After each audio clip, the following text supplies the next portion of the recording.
All right, we're continuing with Module 4, and want to just take a look at um, another look at the slide that we finished with. And really the third thing to talk about in the desirable qualities really are the ability to motivate, and that ability to motivate is going to be, I've given you actually two different things to click on here, two different videos to look at. One is kind of a funny video about motivation, 2 minutes of the greatest motivational speeches ever, some of which has some sports stuff in it. It's kind of funny, but Daniel Pink actually talks about motivation greatly in the second video, and I want you to take a minute and write in your journals just a few minutes about what he kind of refers to as the relevance of motivation. What are how can you make an application, even though he's really talking more towards business people, how could you make an application towards coaching? So understanding what it takes to motivate people, understanding that you have to differentiate that with each kid. Some kids you're going to get right in their face, other kids you're going to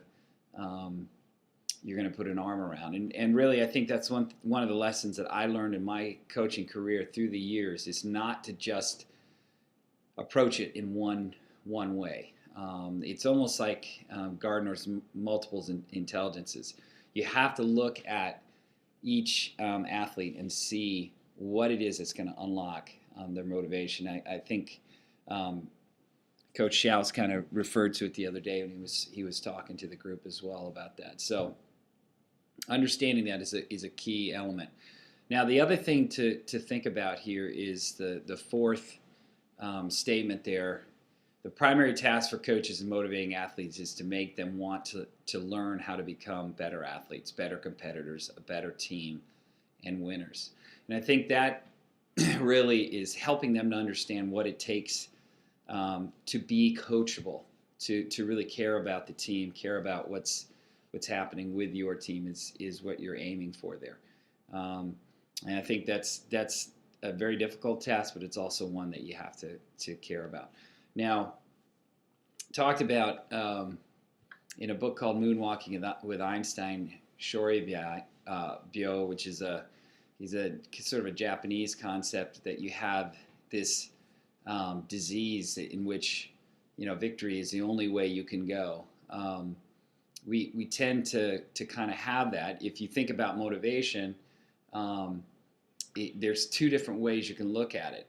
You could look at yourself as having reached your potential already as a player, or you have unlimited growth potential. And I think players who are willing to make mistakes in their games and learn from those mistakes are the ones that have that unlimited growth potential. The ones who are scared to make a mistake tend to limit themselves. And we need to have that element in place where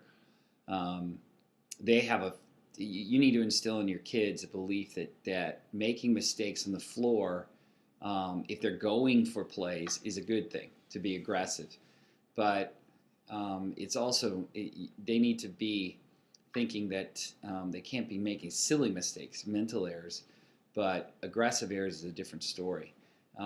The truth is with your athletes, you need to, it's going to be intrinsic motivation for the ones that really excel. The ones that need external motivation constantly are going to be tough to motivate after a while because it's going to die off. The Gipper speech that you'll see in a little bit is an example of that. You can't be giving that big, massive speech before every game. That's not going to work. And this whole idea of in order to or because of motivation, they've got to understand the reasons why they're playing, and I think that's critical. So motivation is got to be linked to learning. Motivation has to be linked also to challenges, and I think that's the thing that, as you can see by that quote by Dwight D. Eisenhower, you can measure people by the way that they respond to a challenge. In many ways, that's true. He saw that in World War II, but I think the truth is that all of us see that as we head into the heat of competition. Um, the kids you're going to be able to really count on are the ones that can face that challenge and not be scared by that challenge, but want to face that challenge. Um, Really, it's kind of fear of failure in some ways that drives most of us. I'll be the first to say that a lot of what drives me is fear of failure. I don't want to lose. Now the question is, if you don't get any joy out of winning, is it worth it? If all it is that you don't want to lose, I think that's a negative. You need to look at things. You need to, it's almost like coaches these days when you see them on the sidelines or on the baseball field or anywhere else. It's almost like they're just happy it's over. They're not really ecstatic about victory. They're just relieved that it's over and they didn't lose. And that's really a sad thing. If you can't be joyful about winning, then what's the point? I remember seeing a documentary that I highly recommend, one of the 30 for 30 videos that ESPN has on Jim Valvano. And Valvano when he started at NC State, one of the first practices he had, they spent a great deal of time practicing cutting down the nets. And you wonder about that. Is that really smart? Is that a good use of time? But really, he was really having them practice the celebration of victory. And when it actually happened, and they ended up, of course, winning the national championship in 1983, unexpectedly, that moment came back to them. So you need to think in those terms. Now, competitiveness and being motivated, those are, the competitive level of your kids is really what you need to gauge. And the truth is that the kids who are super competitive are the ones who are likely to be the 10 to 15% that end up being college athletes. All the other 85% are playing for different reasons. But that competitive group, if you can increase the number of competitive kids that you have on the floor, it can make all the difference in the world. And actually, in high school especially, you end up with a lot of kids who are playing their second and third sport for you. It's not their primary sport, but the reason that they can be really useful to you is they're super competitive. They may be an all-state football player, but they can play basketball well, and they are super competitive. They like baseball. They like, whatever it is, soccer. So you still can use kids and win with kids that are not necessarily in their primary sport and still do very, very well. Now, I want you to look at the Gipper speech. Everyone talks about win one for the Gipper. I want you to actually hear the original speech, see whether you'd be motivated or not. The next thing is readiness and timing. One of the most difficult things, one of the things I asked some of the coaches at Asbury was about this in the 7th module or the 5th module. But the truth is how you get your athletes ready to compete and compete at a high level. And that's such a difficult thing because, I look at pregame warm-ups and half the time I think none of my girls are ready to play. And yet that's not the case. That's not necessarily the case. You can't look at something like warm-ups and make a determination like that. The other team always looks incredible. Your team looks terrible. It's one of those things. But trying to get peak performances and some of that may have to do with your training methods. Are you tapering your training at the right moment so that they can be fully fit at the right moment? And we were talking, thinking about cross country. That's a huge question in cross country. And swimming, it's a big question. So these are things you have to think about. Now, Martin Luther King certainly knew about motivating people, and his quote is, if you want to move people, it has to be toward a vision that's positive for them. That taps important values. That gets them something they desire, and it has to be presented in a compelling way that they feel inspired to follow. And I think that's, that sort of sums up certainly what he was trying to do with the people who were following his movement. They were tapping into those important values, and I think that's what you have to do as a coach, is to get them tapping into the values, things that you believe in, we always talk about buy-in with coaching, and I think that's really what it's about. Are they buying into your philosophy? Are they buying into the belief that you can help them win? That's the bottom line. That really has to be centered on this next point: dedication and willingness to make hard choices. You cannot really win unless the kids and you are going to be fully dedicated to what's going on. You need to be thinking year round about this. I know when I was coaching high school volleyball, I knew very early on that we were going to have to start a volleyball club if we were going to keep winning consistently, so that the kids were developing outside of the season as well as in the season. And I think that's certainly, with all the club sports that are out there, that's certainly the case now. But coaching, it's got to be that way. And the other thing that's going to be a part of that dedication is there are going to be tough decisions that have to be made. Are kids really making that full commitment to your team? Are they putting out so that when tryouts come along and you have to make a very difficult cut, can it be based on more than just a subjective sort of decision? Are you kind of creating some data based on their presence at extra practices, extra sessions? That's going to be important. And those decisions, it can't be sort of a personal thing at that point. And now we all have stories about tough decisions that were made. I remember very well one of the basketball players that I had to cut, that had been on the team for 3 years. And that was a tough decision. And you have to kind of decide. And maybe I didn't make the right decision there. I don't know. There was, in another instance, it was a volleyball, my setter in volleyball, who I kept instead of cutting, and regretted that. So you can go either way. You want to feel like you've made the best decision for your team. Number 9 is the ability to discipline. And discipline in the current day and age is a lot different than it was in the past. In the past, coaches could rule with a bit more of an iron fist, and it was a no question sort of deal. Now you've got a lot more gray area that exists, and it's, even though I'm not saying, I truly believe you do need rules and consequences. You need to lay things out very clearly for your athletes. They do need to know that if you're saying, hey, you can't drink alcohol, you can't smoke, you can't do all this, break the rules of the school, then you can't have a double standard with your team. But the issue that you're going to run into now is that you got social media that clouds the picture just a little bit. If they're seen in a compromising picture on their Facebook, what do you do? If they Twitter something that's unsavory, what do you do? Those are things that you're going to have to think about beforehand, before you get your team together, so that it doesn't end up coming back to bite you. So that it's sort of a difficult thing to see.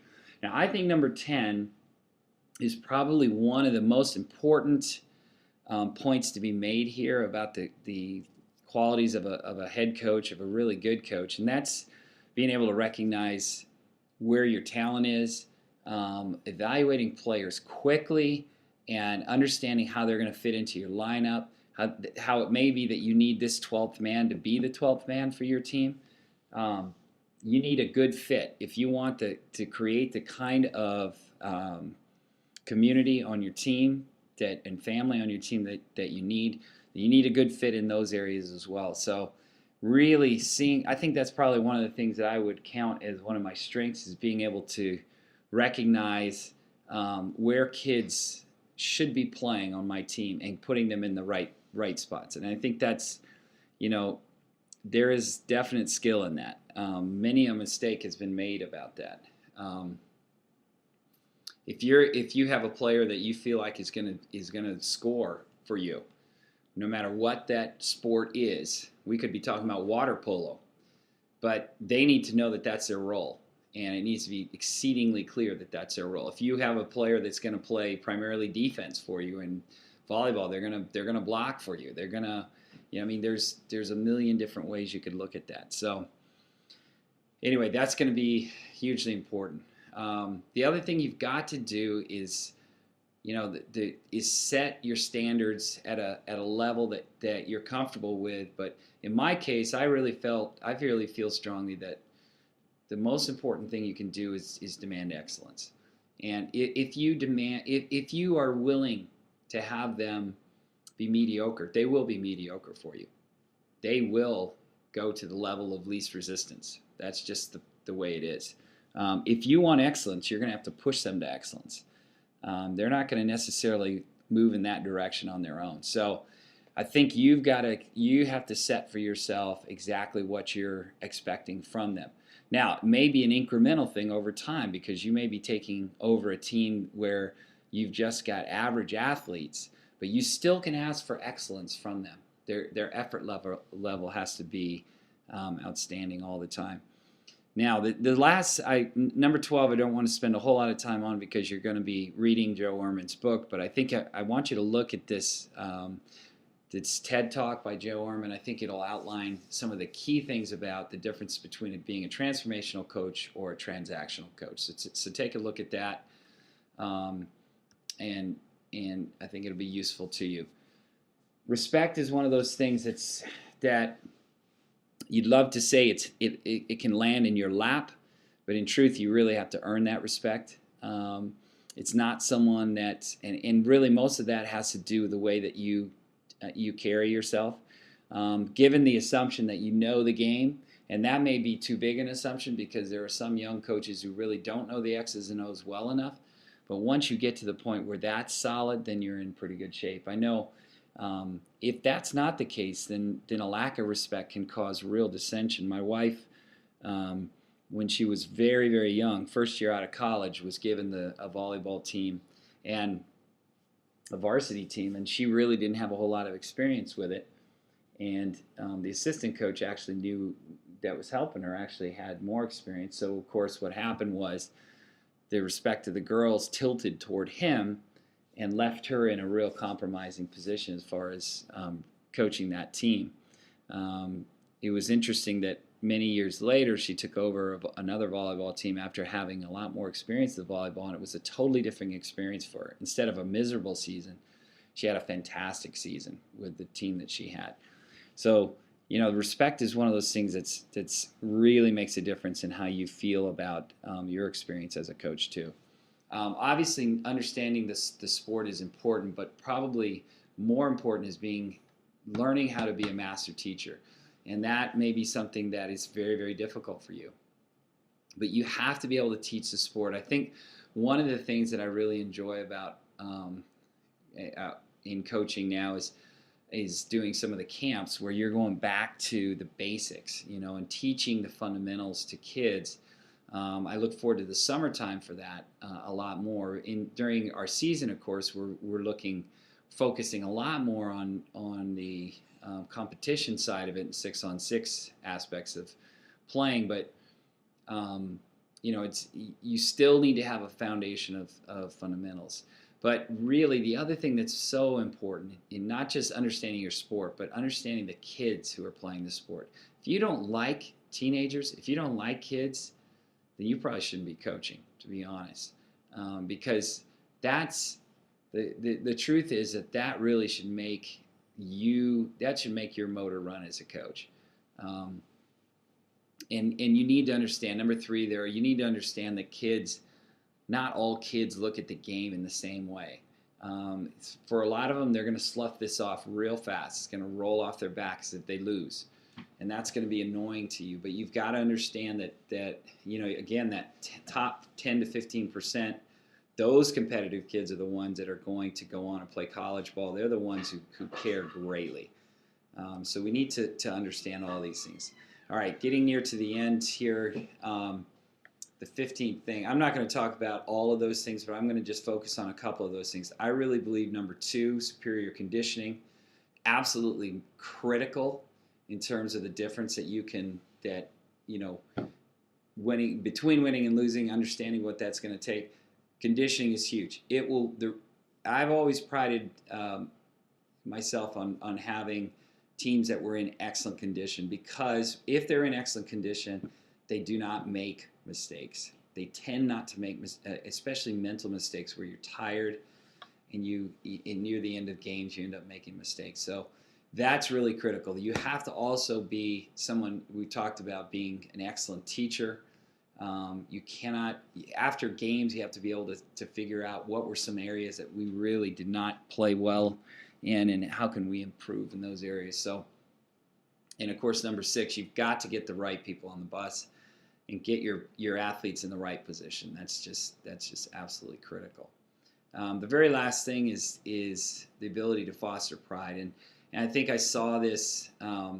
I think that's one of those. It's kind of two different areas that you're looking at. Number one, you may be taking over a team that has no tradition at all, and you're building that tradition. There's good and bad in that. You're starting from zero with tradition. There's not necessarily negative tradition. It's just no tradition.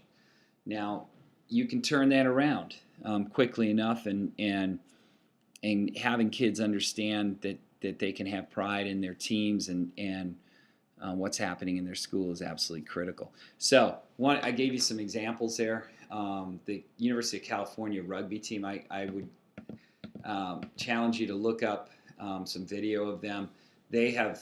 It is really incredible that the pride and tradition, even though college rugby in the U.S. is very much a minor sport, I remember reading about their team, how impressive it is that they take care of their stadium, they take care of their field. They go and walk through the bleachers, pick up all the trash after every game. I mean, they have ownership in their team, and I think that's hugely important. I was impressed at the Final Four this year in Louisville with Oregon's women's volleyball team the same way. Very, very, you could just see that there was pride in what they were doing as a program. And then the third example I talked about earlier, Coach Bill Courtney of Manassas, Tennessee. If you watch any of that movie, Undefeated, you'll see that he just turns the entire thing around. Program that had been losing almost every year. So all of these things are critical to really becoming a great head coach.